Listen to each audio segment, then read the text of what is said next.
आचार्य चतुरसेन शास्त्री जी के उपन्यास गोली से अध्याय रनवास।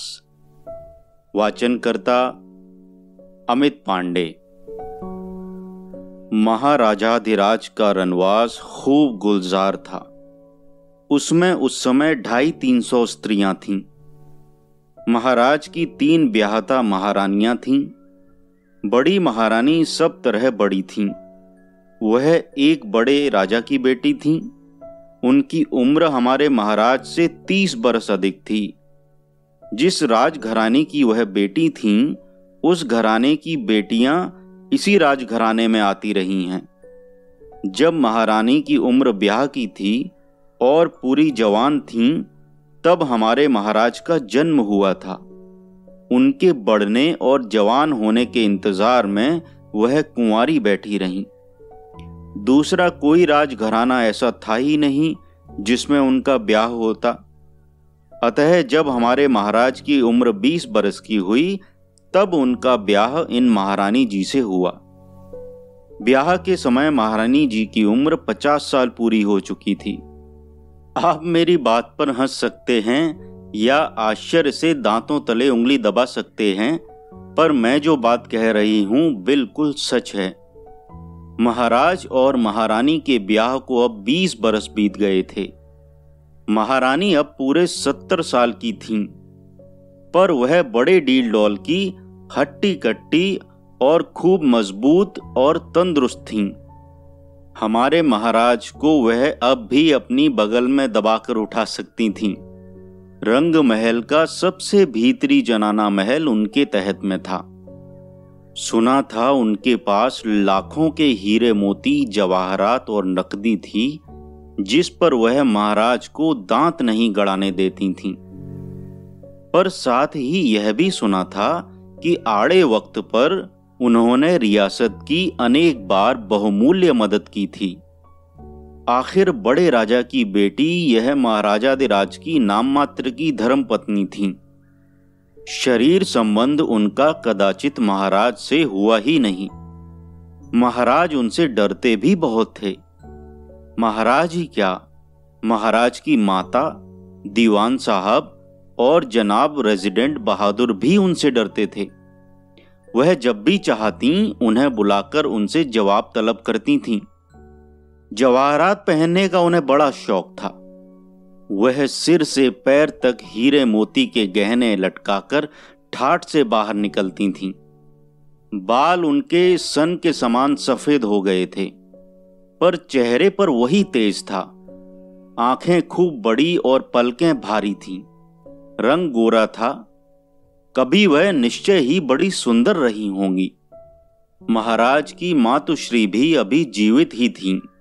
वह माजी साहब के नाम से रंगमहल में विख्यात थीं, परंतु महारानी जी से माजी भी डरती थीं। महारानी साल में एक बार माजी साहब के चरणों में ढोक देने उनके महल में जाती थीं।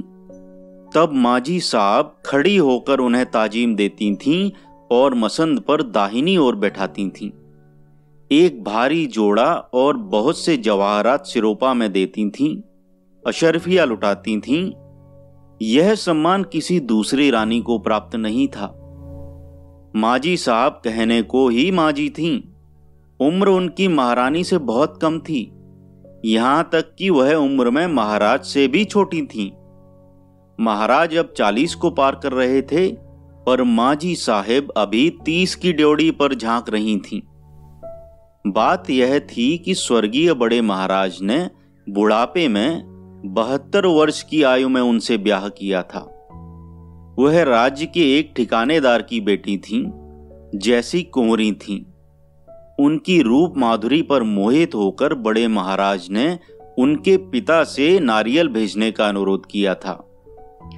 ब्याह के बाद दूसरे साल ही उनका स्वर्गवास हो गया था। माजी साहिबा की उम्र उस समय केवल 13 बरस की थी। वह दूध के समान निष्पाप थीं, केवल फेरों की गुनाहगार, किंतु सच्चे अर्थों में कुमारी।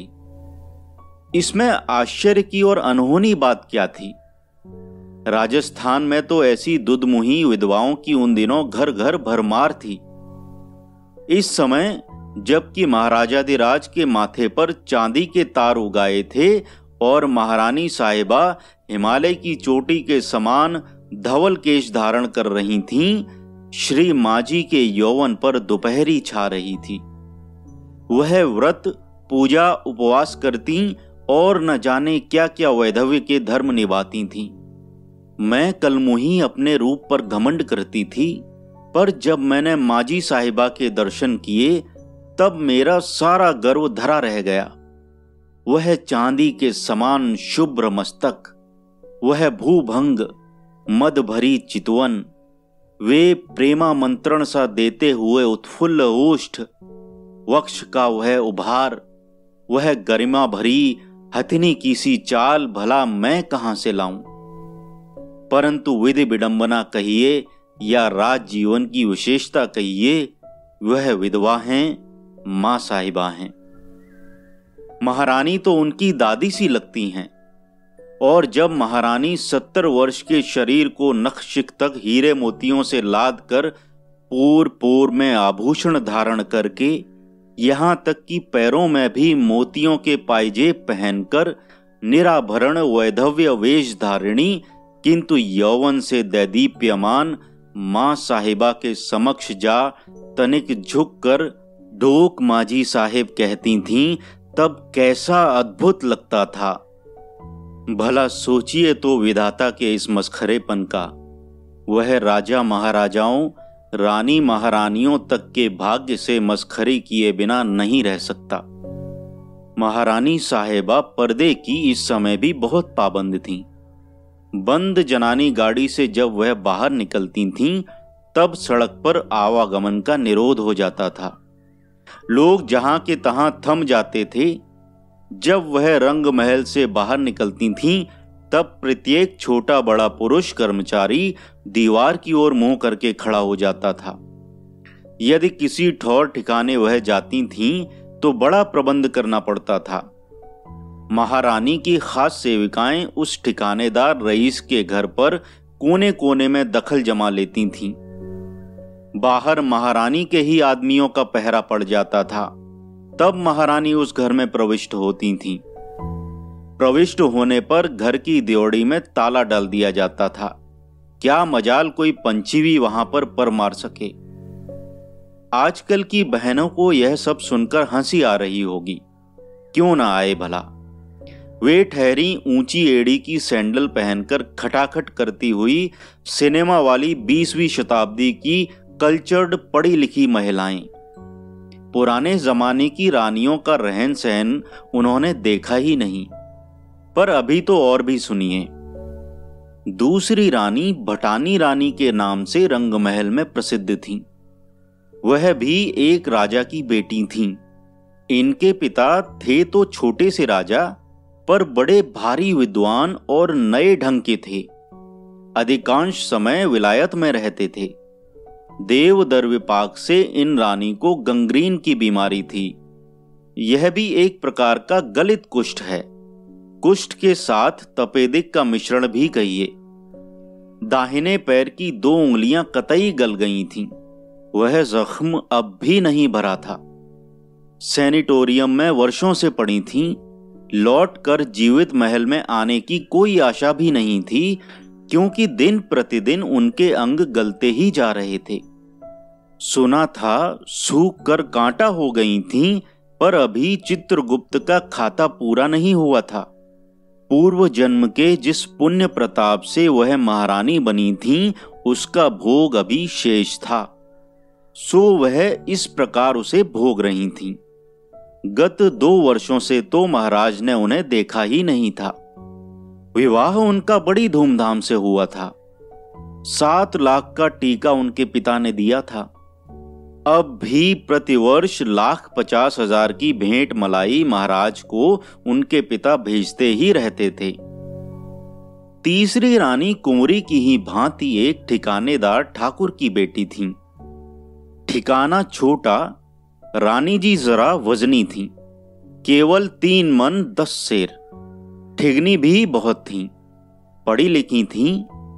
उपन्यास पढ़ने का शौक था। खूब गोरी चिट्टी थी। मगर मिजाज की तीखी, आराम से पलंग पर पड़ी रहती थीं। महाराज से उनकी बनती नहीं थी। सौतों को वह फूटी आंख नहीं देख सकती थीं। महाराज को घोल कर पी जाना चाहती थीं। महाराजाधिराज उनसे घृणा करते थे, दूर भागते थे। उनके महल में महीनों बरसों भी नहीं फटकते थे। जब भी पधारते थे कोई न कोई हंगामा उठ खड़ा होना था। बहुधा मारपीट भी हो जाती थी। रानियों के अतिरिक्त 4 पड़दायतें भी थीं। उनमें 2 वेश्याएं थीं, एक मुसलमान, दूसरी बेड़िन। दोनों को महाराज ने पैर में सोना दिया था। दोनों सुंदर और गाने बजाने में प्रवीण थीं। दूसरी दोनों मेरी ही भांति गोलियां थीं। उन्हें हाल ही में पर्दे में डाला गया था।